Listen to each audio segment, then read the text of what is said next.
Salut à tous, c'est Samuel, j'espère que vous allez bien. Très content de vous retrouver pour une nouvelle vidéo. Vidéo impression 3D, je vous ai fait la vidéo unboxing de la machine Anycubic Photon M7 Max. Elle est là. Je vous avais dit qu'il y aurait donc une deuxième vidéo, celle-ci, en vous donnant mon ressenti après plus d'une semaine d'utilisation de la machine, de nombreuses impressions. Je pense que j'ai sorti avec cette statue une bonne dizaine de plateaux complets. J'ai imprimé une statue complète avec cette imprimante que je vais vous faire découvrir. C'est une statue coup de cœur pour moi. On va en parler dans quelques minutes. Concernant cette imprimante, je vais vous dire que ça a été vraiment un régal à utiliser. Certes, il a fallu trouver les temps d'exposition de la résine. Pour les novices, tout comme moi, je vous explique. Quand vous utilisez une imprimante 3D et lorsque vous insérez de la résine dans le bac, chaque résine a des propriétés différentes sur la polymérisation. Polymérisation, qu'est-ce que c'est? Ça n'a rien à voir avec les abeilles qui vont polliniser les petites fleurs. La polymérisation, c'est le durcissement de la résine au contact de la lumière aux UV. Si vous avez vu l'un de mes shorts que j'ai fait sur les réseaux, vous savez que j'ai eu une grosse catastrophe avec l'autre imprimante que je teste actuellement. J'ai voulu nettoyer mon bac de résine dans lequel il restait de la résine afin de switcher entre deux couleurs. Et j'ai eu la très bonne idée, on va dire ça comme ça, de sortir avec le bac dehors pour le nettoyer à l'alcool iso. Drame, les UV du soleil ont été radicaux. Ils m'ont figé la résine immédiatement à l'extérieur. Je vous laisserai aller revoir la vidéo si vous voulez. Elle est là également. Donc, polymérisation, c'est ça. C'est le nombre de secondes qu'il va falloir lorsque le plateau descend contre le film du bac du réservoir et le nombre de secondes pour se figer lors de l'allumage des UV. Au niveau des résines, j'en ai testé 3 différentes sur cette Anycubic. J'ai testé la Jayo, qui est une sous-marque de la marque Sunlu, que j'ai plutôt apprécié. Facile d'utilisation, temps d'exposition pour la Jayo sur la Anycubic M7, 2,7 secondes. J'ai testé la Anycubic V2 standard, que m'avait envoyé gentiment Anycubic avec l'imprimante. Donc 2 bouteilles que j'ai testées, 2 litres. La grosse surprise, 2 secondes pour la polymérisation de la résine, donc un grand gain de temps forcément pour les pièces, puisque si vous mettez 2 secondes à faire chaque couche au lieu de 2 secondes 7, vous imaginez bien que le gain au final sur le nombre de couches que vous allez imprimer d'une pièce 3D, le gain n'est pas négligeable. Troisième résine que j'ai essayé, c'est la Sunlu 14K. Et là également au niveau des tests, je suis resté sur 2,7 secondes pour avoir un résultat pour moi optimal. Comment faire ces tests et savoir justement combien de secondes? Sur la clé USB de l'imprimante Anycubic, vous avez un fichier RERF. Je ne sais plus trop ce que ça veut dire, mais je vous le note juste là en dessous. Ce fichier est décomposé de 8 petits éléments sur la plateforme. Lorsque vous lancez ce fichier-là, vous allez avoir un visuel sur l'écran avec tout plein de secondes. Donc en commençant à 1,07 secondes, allant jusqu'à 3,40 secondes. Et l'écran va s'allumer simultanément sur le nombre de secondes que vous allez paramétrer. Une fois que la pression est terminée, vous avez 8 modèles de fichiers imprimés. Vous allez regarder, chacun est noté avec un numéro également imprimé sur le plateau. Et vous allez inspecter votre pièce et voir laquelle a les meilleurs détails et la meilleure finition et les finitions également les plus complètes. À ce moment-là, vous regardez le numéro qui est noté sur la pièce en question. Vous retournez voir sur l'écran à quoi ça correspond au niveau du temps et vous savez à ce moment-là quel est le temps idéal pour cette résine. Je vous donne des tips de débutants. Il y a peut-être d'autres moyens plus perfectionnés pour voir comment faire les tests d'exposition. À ce moment-là, je vous invite à aller voir mon ami Thomas de la chaîne Morgenstern 3D Printing que je vous mettrai dans la description. Lui a fait des vidéos ultra complètes sur les tests d'exposition. Mais je vous donne grosso modo comment moi j'ai exécuté le processus. Chose incroyable avec cette imprimante, c'est l'aide aux détections des erreurs. Par 2 fois, j'ai mal orienté les pièces sur le plateau. L'orientation a une importance également. On en parlera peut-être dans une autre vidéo, sinon vous en trouverez sur le net. J'avais mal incliné les pièces pour l'impression et par 2 fois, c'est resté collé sur le FEP. Donc c'est décollé du plateau, c'est carrément resté collé dedans. Là, c'est très ingénieux chez Anycubic parce que si ça arrive, vous n'allez pas avoir le problème qu'il y a sur certaines imprimantes, du plateau qui continue à appuyer et appuyer et appuyer sur les pièces qui sont collées sur le FEP et finir par le percer. Et si ça perce, ben vous avez de la résine partout. Vous avez de la résine sur le film de l'écran. C'est une grosse catastrophe. Donc là, si à un moment donné, la pièce reste collée et que le plateau sent qu'il n'a plus de succion, elle s'arrête. Vous recevez, ça c'est bien aussi, sur le téléphone, sur l'application, une alerte qui vous dit que le print est échoué pour X ou Y raison. Vous allez voir votre imprimante et le plateau est remonté. Et pas de FEP percé. Après cela, c'est hyper simple puisque vous allez avoir une touche qui est VAT Cleaning. Vous appuyez dessus, ça va polymériser la surface d'impression complète. Vous prenez avec des gants, prenez bien des gants, la pièce qui est restée collée, vous allez pouvoir nettoyer votre bac hyper facilement en retirant la pellicule restée au fond. Donc ça, j'ai trouvé que c'était ingénieux, je ne l'avais pas sur d'autres imprimantes. Donc ce détection d'erreur, ça c'est magnifique. Il y a également la détection de résine. Si vous n'avez pas assez de résine dans le bac, il y a un petit capteur qui descend et qui vient justement sonder combien il reste de résine dans votre bac. S'il n'y en a pas assez, l'impression vous mettra une alerte également et ne démarrera pas. Vous pourrez à ce moment-là, soit avec une bouteille externe, raccorder le remplissage automatique, soit verser à la main dans le bac. Mis à part ça, 2 erreurs personnelles, je n'ai eu aucun problème avec cette machine. Elle fonctionne du feu de Dieu, elle va à une vitesse incroyable. Les paramètres d'origine de l'imprimante fusent à une vitesse folle comparée à l'autre imprimante que j'imprime et le tout en plus à une tarification super intéressante. Trêve de bavardage, je vous montre la pièce de folie que j'ai imprimée. On est parti. Je vous présente l'Enora, la reine des corbeaux. Le fichier a été sculpté par les artistes de CA3D Studio. Et quand j'ai vu ce fichier complètement oufissime, j'ai craqué immédiatement. Je me suis dit ce sera la statue test de l'imprimante Anycubic M7 Max. Tout a été imprimé avec cette imprimante. Là, actuellement, elle est assemblée. Je vais répondre également à 2 personnes, 2-3 personnes qui ont commenté sur le short que j'ai fait de présentation, qui m'ont dit « Samuel, tu as tout collé, maintenant bonne chance pour la peindre ». Je vais vous répondre et je vais vous montrer cela. La statue, au niveau de la base, était décomposée en plusieurs éléments. La partie basse, 2 éléments. On a ensuite le tronc, cette partie-ci. La partie haute avec tous les branchages.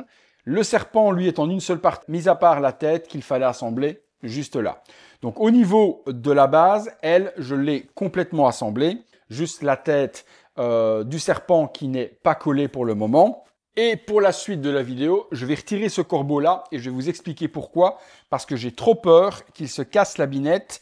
Parce qu'il y a ici à l'arrière un pegs avec les 2 empreintes des pattes du corbeau. Mais les plugs d'emboîtement, il est impossible avec le poids que ça tienne. Donc là, il est obligatoire de coller le corbeau qui est ici définitivement sur l'épaule. Sinon, impossible à fixer. Alors, je réfléchissais à mettre des tiges de fer, mais c'est beaucoup trop petit au niveau du pegs également. Donc, ce sera collage obligatoire. Bon, je la retire pour le moment afin de ne pas avoir de catastrophe qui tombe et qu'il explose en 1000 morceaux. Je disais donc, la base, du coup, je l'ai collée. J'ai remastiqué les parties d'assemblage pour ne plus que ce soit visible, ce qui est le cas. Et également ici au niveau du tronc, je ne sais plus exactement où. Je pense que c'était ici. J'ai remastiqué aussi pour ne plus voir la jonction entre la partie haute de l'arbre et en dessous. Au niveau du fichier, je suis un peu déçu parce que sur les visuels images 3D, sans parler du fichier, les images illustratives, les vêtements étaient texturés. Donc on avait vraiment une maille de tissu dans les vêtements. Sur le fichier, elles n'y sont pas. On a par contre toute la texture que je vous montre juste là devant, du barésie avec les détails et l'imprimante a su représenter et reproduire le striage du rési et également toute la dentelle de ses bas et également au niveau du strap qui va maintenir son barésie autoportant au niveau de la cuisse. Ensuite, l'armure est représentée parfaitement aussi. On retrouve tous les détails, les ornements, la tête de corbeau qui est juste là, les parties rubis. Au niveau de l'épaule, c'est pareil également. On a une grosse tête de corbeau avec un bec. Les spikes sont hyper droits et bien détaillés. Elle a un corset de cuir, lui, il est texturé et toutes les textures sont représentées également. La partie de la blouse du dessus décolletée, elle n'est pas texturée, mais on a bien tout ce qui est ornement de dentelle représenté à la perfection. Brassard qui tient le corbeau, également ultra bien représenté. Le casque est badass à souhait. On a aussi tous les ornements imprimés de façon parfaite. En dessous du masque, elle a son visage qu'on entreaperçoit parce qu'elle a vraiment la tête de corbeau qui vient bien masquer ses yeux et revenir par devant le nez. Et on retrouve ensuite cette énorme lance, entourée également d'une queue de serpent. Et là, je vous le montre de près aussi. Vous voyez que toute la texture, on voit les écailles. La lame, je l'ai piquée juste là, parce que si je la laisse en lévitation, elle est beaucoup trop lourde et elle me fait tomber le bras. Malgré les aimants, et oui, j'y arrive, j'ai mis les aimants partout sur la statue pour pouvoir l'assembler. Un exemple, hop, si je prends cette partie-là, vous voyez, il y a un aimant juste ici, il y a un aimant dans le bras. Si je fais ça, hop, ça tient tout seul. Hop, vous voyez, c'est aimanté.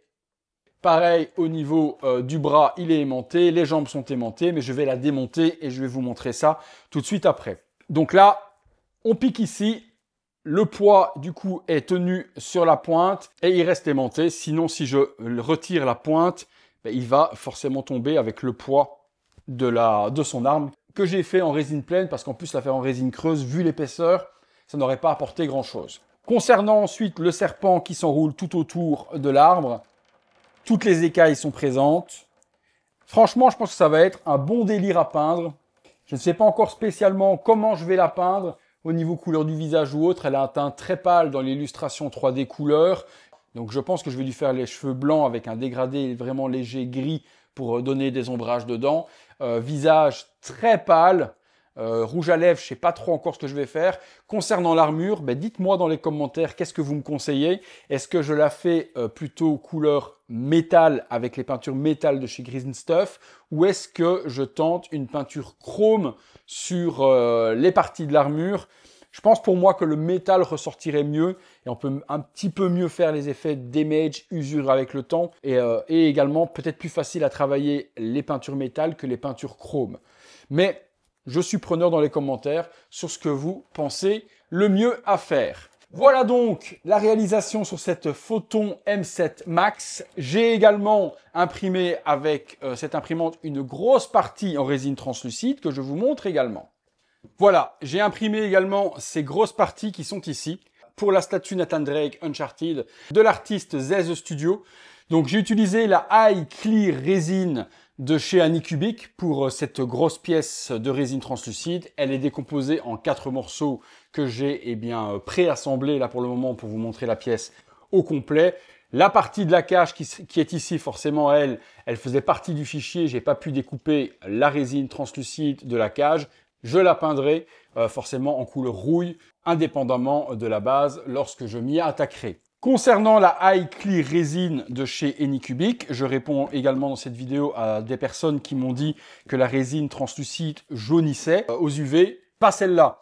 La Clear normale peut-être, et je ne l'ai pas testée, mais la High Clear Resin ne jaunit pas. Ça fait une semaine que j'ai imprimé les parties d'eau de la statue Uncharted. Je les ai passées aux UV, au nettoyage. Regardez, elle est toujours ultra transparente, non jaunie. Elle va être peinte avec des dégradés transparents de couleur bleue pour représenter forcément de l'eau avec quelques parties. J'ai pris également la peinture spéciale écume de chez Green Stuff pour faire le dessus de l'eau. Mais ça, je dois apprendre à l'utiliser parce que je n'ai jamais peint d'eau de ma vie. Donc, j'ai tout à apprendre dessus. Donc voilà, test extrême de l'imprimante également sur la Clear Resin. Au niveau du temps d'exposition, je suis monté très haut sur celle-ci pour avoir tous les détails. Je suis monté à 3,4 secondes. Ça a pris un petit peu plus de temps, mais au moins, tout s'est bien imprimé sans aucun souci. Voilà un petit peu mon topo sur cette M7 Max de chez Anycubic. Je peux largement vous la recommander. Moi qui suis débutant, j'ai pu l'utiliser pratiquement de façon plug and play. Si vous veniez à vous planter, il y a les alertes et il y a l'assistance sur l'imprimante pour vous éviter des drames. Donc ça, c'est très bien pour les débutants. Pour ceux qui auraient des difficultés au départ à manipuler le slicer pour bien positionner les pièces et autres, avec cette imprimante, au moins, vous ne ferez pas de dégâts. Pour répondre eh bien, également aux personnes qui m'ont dit « Samuel, tu as complètement collé la statue », je vous montre que non. La statue se démonte complètement. J'ai mis des aimants, comme je vous ai dit, partout, dans le casque, sur la tête, voilà. Également sur l'épaule qui est ici, il y a un aimant et dans le bras aussi. Dans, hop là, mon bras, il y a un aimant. L'arme se détache sur le pegs. Donc, dans le torse, hop, ici, j'ai mis également un gros aimant. Le bras aussi, il y a un aimant ici et un aimant à l'intérieur. Donc, je vous montre en même temps tous les éléments de la statue, comme ça vous verrez comment elle se décomposait. Concernant ensuite les jambes, énormément ici, énormément là. Et l'autre jambe est aimantée aussi avec un aimant là. Et ici, donc oui, je suis novice dans l'impression. Non, je ne suis pas novice dans les statues. Je sais comment ça fonctionne puisque j'en ai assemblé des centaines et des centaines. Donc, niveau assemblage, j'ai fait un peu comme les grands. J'ai percé le trou avec la Dremel pour faire exactement le bon diamètre. Je pense que c'est beaucoup plus simple quand les pièces sont creuses parce qu'avec votre logiciel, quand vous faites l'évidage de la pièce, vous pouvez percer des trous pour l'évacuation de la résine à l'intérieur. Ça, je conseille énormément aux gens. Si vous videz vos pièces pour avoir des pièces plus légères, n'oubliez pas de faire des trous pour que ça coule et que vous puissiez nettoyer à l'intérieur, aussi bien avec l'alcool iso dans une station de lavage, que également rentrer à l'intérieur de vos pièces une lampe UV avec un bras flexible pour aller polymériser l'intérieur. Donc quand on fait un évidage, les trous, avec le logiciel, vous mettez le diamètre que vous voulez.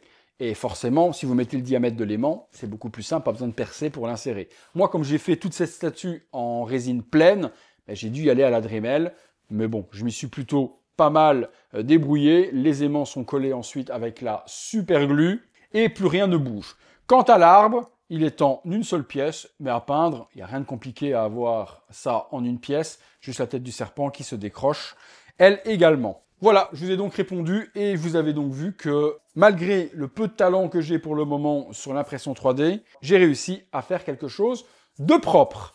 Il ne me reste plus qu'à peindre cette statue. Je vous mets dans la description de la vidéo le lien de chez Anycubic si vous voulez passer commande sur votre imprimante. N'oubliez pas que si vous passez par le lien ou si vous utilisez le code de remise, c'est un lien qui est partenaire. Ça ne vous coûte pas plus cher, que du contraire, ça vous coûte moins cher. Et vous laissez en même temps une petite commission. Si vous passez par ces liens, Anycubic me reverse une petite participation sur vos achats. La prochaine imprimante de chez Anycubic que je vais tester, c'est la M7 Pro. Donc une version avec un plateau plus petit que la version M7 Max, ce qui va moi me permettre de pouvoir combiner les deux, avoir une grande taille pour les grandes pièces, mais ce genre de pièces par exemple plus petites, je pourrais switcher entre la Pro et entre la Max. Et de ce fait, forcément gagner du temps en utilisant plusieurs imprimantes en même temps.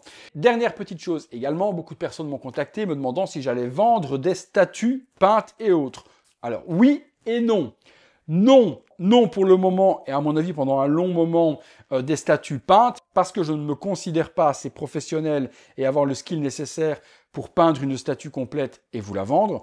Là, dans l'immédiat, c'est pas du tout envisageable pour moi de vous sortir quelque chose de propre. Par contre, comme je vais quand même avoir beaucoup d'imprimantes avec tout ce que les fabricants m'envoient, je vais peut-être tout de même proposer un service d'impression. Donc, si vous voulez imprimer une statue et la faire peindre par un artiste ou la peindre vous-même, mais que vous n'avez pas les moyens ou le skill ou la peur ou quoi que ce soit d'investir dans une imprimante, à ce moment-là, vous pourrez me contacter avec le fichier que vous voulez imprimer, l'échelle que vous voulez imprimer. Je vous fais un devis sur ce que ça coûte. Je vous proposerai à ce moment-là 3 types de tarification. L'impression brute, la pièce sur les supports, directement attachée comme si elle sortait de l'imprimante, mais nettoyée tout de même avec l'alcool et autres pour avoir quelque chose de propre et pas tout gluant. Deuxième possibilité, la pièce nettoyée et j'enlève tous les supports. Troisième possibilité, la pièce nettoyée, support enlevé, et ponçage et post-traitement fait, prête à la peinture. Voilà, donc si vous avez des projets de statues que vous voulez vous faire imprimer ou quoi ou qu'est-ce, vous me contactez, vous aurez mon mail dans la description de la vidéo. Vous me droppez, salut Samuel, je suis intéressé par imprimer cette statue-là, dans cette échelle-là, en pleine, en creuse, c'est vous qui me dites. Je calcule tout ça, je vous fais un devis et puis vous me direz également la prestation que vous voulez. Voilà les amis, on conclut là-dessus. Est-ce que je vous conseille cette imprimante? Forcément, bien oui, vous avez vu que j'ai pu bien m'en sortir. J'ai hâte du coup de tester la version Pro et de vous faire le même top rendu de ceci. Allez, à vos commentaires, dites-moi ce que vous en avez pensé de cette vidéo, de ce rendu, de cette statue, de tout ce que je vous ai expliqué. Si vous avez besoin d'informations complémentaires et si je sais y répondre, droppez-moi un petit message dans les commentaires, je vous réponds. Et n'oubliez pas, si vous venez de voir la vidéo sur la chaîne Virtual Devil de base, qu'il y a désormais une chaîne qui va être dédiée à l'impression 3D Virtual Devil 3D Printing. Je vous la mets dans la description de la vidéo. Si vous avez vu cette vidéo sur la nouvelle chaîne, vous y êtes déjà. Faites péter le maximum d'abonnements sur la nouvelle chaîne parce que je pense vous faire gagner une statue peinte incessamment sous peu. Dès qu'on aura assez d'abonnés, je ferai un petit concours sur la chaîne et ma première full statue peinte, non pas celle-ci, mais l'autre que je suis en train de réaliser. Je pense que vous savez laquelle c'est. Ça va faire plaisir, une bonne statue, un quart d'un personnage emblématique du jeu vidéo. Cette statue, j'en ferai un concours quand elle sera terminée. Donc donnez-moi un max de force sur la nouvelle chaîne. Allez les amis, si vous avez aimé la vidéo, lâchez-moi votre plus beau like, abonnez-vous si ce n'est pas encore fait, activez la petite cloche, devenez membre soutien sur la chaîne Virtual Devil. Pour le moment, sur l'autre chaîne Virtual Devil 3D Print, il n'y a pas encore de membre soutien, j'ai pas encore assez d'abonnés, mais ça viendra si vous voulez m'aider là-dessus. Il y aura la même chose de l'autre côté. Bouton rejoindre pour tout ça. À très bientôt pour une prochaine vidéo. Salut à tous.